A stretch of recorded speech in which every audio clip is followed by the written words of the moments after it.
Это салон правительственного самолета ИХ-12001. Но в креслах не министры, не президент, а члены семьи одного из самых влиятельных чиновников страны. Именно эта фотография стала отправной точкой большого расследования Темиров Лайф и независимых волонтеров проекта Jet Files Кыргызстан. Мы проанализировали десятки рейсов, сопоставили даты, маршруты и официальную повестку. Досмотрите до конца, и вы узнаете, зачем государство купило этот самолет и как он на самом деле используется. Это расследование стало возможным благодаря поддержке наших патронов на Patreon и донатам в криптовалюте. Мы нуждаемся в вашей помощи. Ссылки в описании.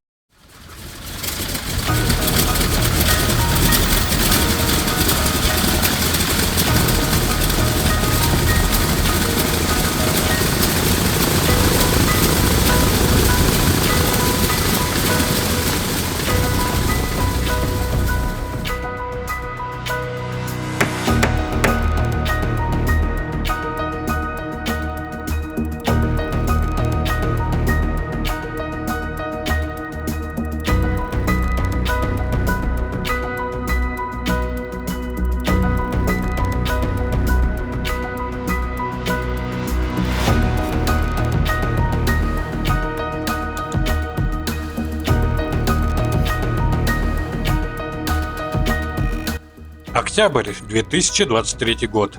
В Кыргызстане новый самолет Beechcraft King Air 360 VIP-класс. Минимальная цена от 8 миллионов долларов. Ни тендера, ни пресс-релиза. Просто появился. Только спустя 2 месяца в декабре власти признают: да, купили для руководства страны. Когда процессы быстро развиваются, весь мир стремится вперед. Наши руководители должны путешествовать верхом на верблюде, вместо того, чтобы использовать в работе самолет. Таир Урамбеков, глава информационной службы аппарата президента, источник телеканал «Апрель». На верблюде или не на верблюде, но опыт показывает, летать можно и без собственного самолета, и даже без бизнес-класса. Ты жизнь видишь только из окна моего персонального автомобиля, клянусь, честное слово. 25 баранов в то время, когда наш район еще не полностью рассчитался с государством по шерсти и мясу. А ты не путай свою личную шерсть с государственной. Мы изучили все полеты самолета ИХ-12001 с октября 2023 года по ноябрь 2024. За год 279 рейсов, из них 121 по официальным причинам и 158 без объяснений, ни встреч, ни визитов, ни новостей. Данные Темиров Лайф и Jet Files Кыргызстан. 3 самых популярных направления, куда самолет летал без объяснений причин: Тамчи, Ош и Джалалабад. Лето 2024 года, курортный сезон. Правительственный борт летает в Тамчи почти каждую неделю, иногда по 2-3 рейса за день. Ни одного официального мероприятия, только взлет, посадка, возврат. К слову, президент Садыр Джапаров сам из Иссык-Куля, и там проживают его многочисленные родственники. Да сам президент довольно часто бывает там. Уважаемые кыргызстанцы, сегодня 1 января 2022 года. Я сейчас на горнолыжной базе Каракол. Камчек Ташиев, вице-премьер-министр, родом из Джалалабада. В Джалалабаде и Аше у его семьи бизнес, родовой дом и огромное количество родственников. Именно поэтому Джалалабад и Ош – второе и третье по популярности направление полета правительственного самолета безо всяких официальных причин. Biz köşkleşiriz gerek. Ministr men деп креслону олтуруп алып эле ал жака бер жака машина менен кайкаңдап же көлгө барып. Вы не должны сидеть в кресле, ездить на машине туда-сюда или ехать на Иссык-Куль. Нужно прекратить такое, что люди отдыхают, и я отдохну. Вы должны много работать. У нас не должно быть отдыха. Не должно быть ни одного министра, который лежит в шортах на пляже Иссык-Куля. Имейте в виду, уважаемые министры, чтобы я такого не видел. Я лично по этому вопросу приму меры. Отдыхайте дома. Если работать министром, работайте. Отпуска у нас не должно быть. Дем алгыла, үйүңөрдө дем алгыла, иштегиле. Келдиңерби министр болуп, иштегиле. Отпуска деген бизде болбойт. 30 июня 2024 года, выходной день, воскресенье.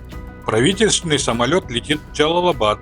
Через час вылетает обратно, но не в Бишкек, а на Иссык-Куль, в аэропорт Тамчи, в разгар купального сезона. И такой же рейс 13 июля 2024 года. Самолет опять летит в Джалалабад, и опять выходной день, суббота, и опять на Иссык-Куль. Будет вдвоем на Иссык-Куле мы встретимся с тобой. А это фотография встречи Ташиева и Етимова в городе Бустон в Таджикистане. Но как Ташиев до туда добирался? 5 июля прилетел в Джалалабад, побыл с родственниками, сделал свои семейные дела и лишь 6 полетел в Разаков из Джалалабада навстречу. А теперь вот она, фотография, с которой началось расследование. Салон правительственного самолета ИХ-12001. Интерьер можно сопоставить с видео, где этот самолет официально презентовали кыргызстанцам. Все совпадает, это точно тот самый борт. Фотография была размещена в социальных сетях племянницы Камчыбека Ташиева. На ней члены семьи Ташиевых. На борту государственного самолета. И мы теперь точно знаем, что государственный самолет превратился в личный семейный самолет двух семей, двух друзей Камчыбека Ташиева и Садыра Джапарова. Но я очень надеюсь, мы их выявим. Это экс-зампремьер-министра Швеции. Она перепутала банковские карты и купила на государственные средства товаров на 5000 евро, в том числе плитку шоколадки. Она вернула эти деньги, но скандал был большой, и назвали его по этой шоколадке – Таблерон. Она подала в отставку, на этом ее карьера политика была завершена, потому что так надо, потому что так правильно, потому что безнаказанность порождает вседозволенность. А теперь представьте, что было бы, если бы Садыр Джапаров и Камчыбек Ташиев работали бы чиновниками в Швеции. Стоимость обслуживания частных поездок на правительственном самолете, по нашим подсчетам, достигает $1 миллион. Это не 5000 евро. Это наши с вами деньги, наши налоги, непостроенные школы, нехватка школьных учебников, лекарств и медицинского оборудования. Пока они живут в свое удовольствие за наш счет, люди погибают, стоя в очередях в больнице и пытаясь заработать вдали в миграции. А в ответ, вот увидите, мы услышим все то же оправдание, все те же издевательские слова от Дайырбека Урумбекова и его армии троллей. На Ишаке, что ли, ездить? Нас пытаются заставить замолчать, задержание, преследование, давление, но мы продолжаем работать. Поддержите нас на Patreon. Почему это важно? Ваша поддержка дает нам возможность продолжать независимые расследования и рассказывать правду, несмотря на риски. Как подписаться? Переходите по ссылке прямо на нашу страницу в Patreon Темиров Лайв. Выбирайте удобный уровень подписки. Ваша поддержка – это вклад в правду, а бонусы – просто приятное дополнение. Заполняйте данные карты или выбирайте PayPal. Подтверждайте и готово. Вы помогаете нам продолжать борьбу за правду. Поддержите независимую журналистику, ссылка в описании.